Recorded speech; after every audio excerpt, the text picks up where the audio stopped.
बेटा रोते हुए अपनी मैया के पास पहुंचा। मैया ने देखा, बेटा तुम रो रहे हो, क्या कारण है? लेकिन आज देखो बेटा मैया कुछ भी नहीं बोली। थोड़ी देर बाद फिर पूछा, बेटा क्यों रो रहे हो, क्या कारण है, मुझे बताओ। तो आंखों में आंसू भर करके बेटा ने कहा कि मैया तुम्हें एक बात मालूम है, आज मुझे मौसी ने मारा। आज जैसे इतने वचन कहे तो उसी समय वो मैया वे आंखों में आंसू भराई। अरे बेटा तू वहां पर क्यों गया था, तुझे क्या पता नहीं है? अरे क्यों गया था? तो बेटा ध्रुव ने कहा कि मैया आज मैं तुझसे एक बात पूछूं तो तू बुरा तो नहीं मानेगी? कहा बेटा कि मैया आज तू मुझे एक बात बता दे। क्या? कि जो मैया तुझे पूरी जिंदगी हो गई है, यानी मुझसे बात छुपाते छुपाते, और आज मैया वो बात बता दे। क्या बेटा? कि मैया मुझे ये बता कि मेरा पिता कौन है, क्योंकि मैया तूने अभी तक मुझे ये नहीं बताया कि भला मेरा पिता कौन है, लेकिन मैया तू यही बात बता दे। आज कहा कि बेटा तुझे इससे क्या करना है? कहा नहीं मैया मैं आज पिता जानना चाहता हूँ। तो मैया सुनीति ने कहा, बेटा तुझे एक बात नहीं मालूम, तुझे एक बात नहीं मालूम, मेरी बात सुन। कि सत्यम सुरचा बेहंतम भवानी गृहति दुर्भगाय उद्री ग्रहीता। बेटा देख, भले तो राजा का बेटा है, लेकिन वो मुझे दासी, जो घर में मौसी है वो मुझे दासी के रूप में भी स्वीकार नहीं करती है। और बेटा देख, ये जो पिता है ये एक झूठा पिता है, और अगर सच्चा पिता चाहिए महाराज तो परम पिता है।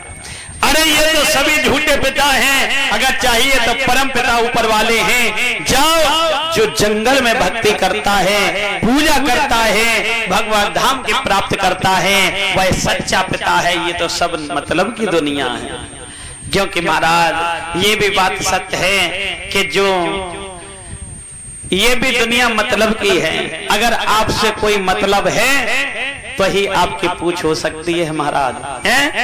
जैसे कि मतलब के बिना कोई ना किसी का है प्यारा, के बिना कोई किसी का है प्यारा।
जब तक बैल चलते हैं हर में, तब तक डाले चारा।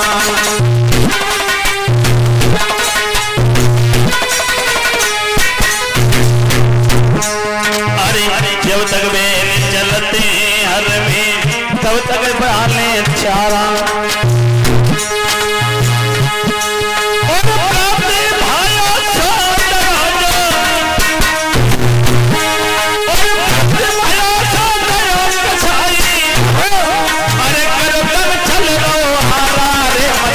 के बिना कोई ना किसी का है प्यारा।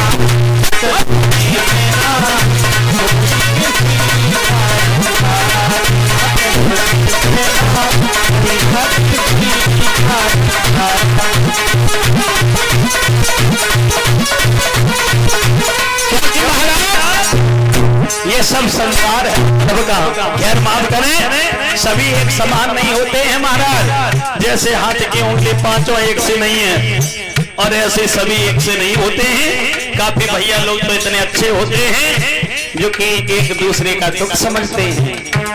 और दूसरी पंक्ति में बताया,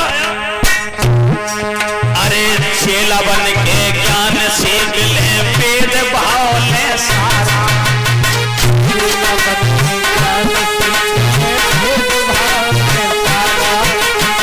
क्योंकि महाराज जब भी कोई सिखाता है तो वो यानी ज्ञान सारा सीख लेता है और सीखने के बाद में फिर गुरु को भूल जाता है। आज ऐसा युग है हमारा।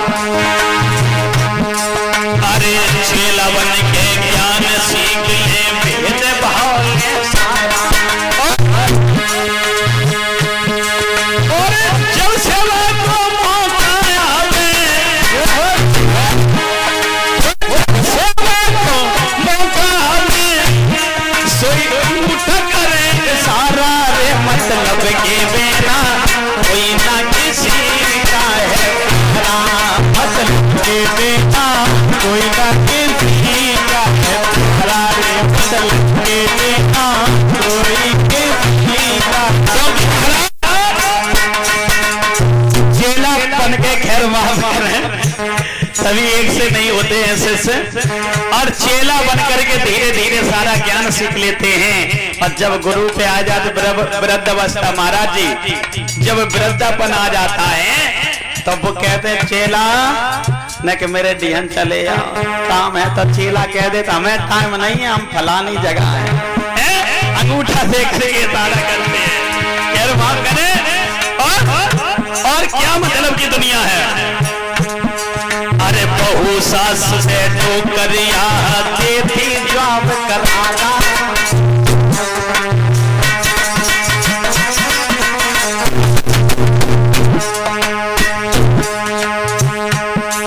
अरे बहू सास से ठोकरिया से देती जॉब कराना। और भोर होत लड़कर खिलावे,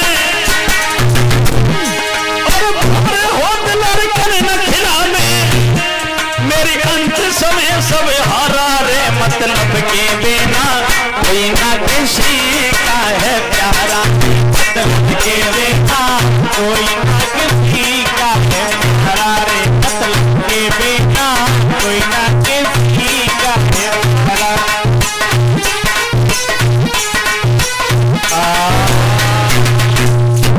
यानी महाराज मतलब की दुनिया में कछु नहीं है। अगर बहुत सेवा करे कबे करे मानो, पहले देख लिए कि डुकरिया पे कछु है कि नहीं है, तो ही बहुत सेवा करे है। खैर माफ करियो मैया कि सभी बहुएं ऐसी नाएं होती हैं, काफी बहुएं तो बढ़िया होती। और वैसे एक मैया बात बताएं आपको, जो बड़ी बूढ़ी मैया हैं और जिन जिन की नई नई बहुएं आए, नई नई अगर बहुएं आए और भले तुम पे कछु ना होए और बहू ते कह दियो तुम आए ले कि बहुत धन रखो है, बहुत जेवर रखो, और जौन सी बहू सेवा करे है और बाई को जो सबरो जेवर दब जाए, फिर देखो रात दिन पाए दबे मोड़ दबे और आ जाए तो हाँ यानी सेवा बड़ी तेज होता है महाराज। अगर कह दो कि कछु धन रखो है और अगर पहले ही कह दे कि बहुरा नहीं जो कछु है तो सब पैसा खर्चो को अब नहीं है, तो कह दे डुकरिया होते है मरे जाए हमें क्या करने। बोलिए ठाकुर जी महाराज की।